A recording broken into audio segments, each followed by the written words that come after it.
What's up, everybody? Today we're making a carrot salad with a ginger herb dressing. It's more of a slaw really because we'll be adding in some apples and cabbage.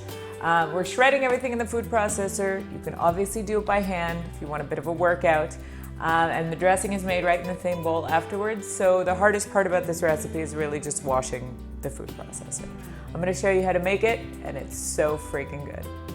Using the shredding blade on the food processor to grate the carrots, apples, and cabbage, you can absolutely use just carrots or any other root vegetables you want, like celery root or beets. It's very customizable.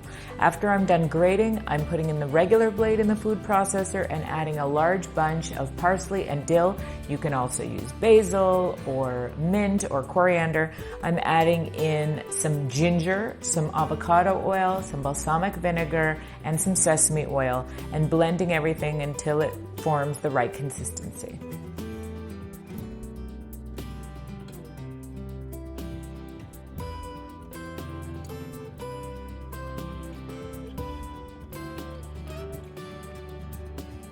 As is surprisingly common here on Sophreakingood, this is a method more than a recipe.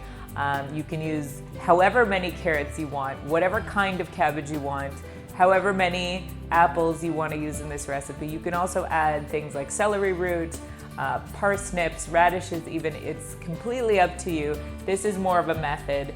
And the same thing goes for the dressing. I just used a big bunch of dill and a big bunch of parsley, but in the summertime when we have a lot of fresh basil, I use basil in this recipe.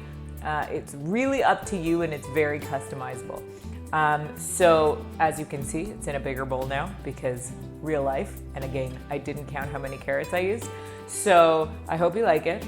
I hope you give it a try, and it's so freaking good. Know how many carrots are in here. I didn't actually count.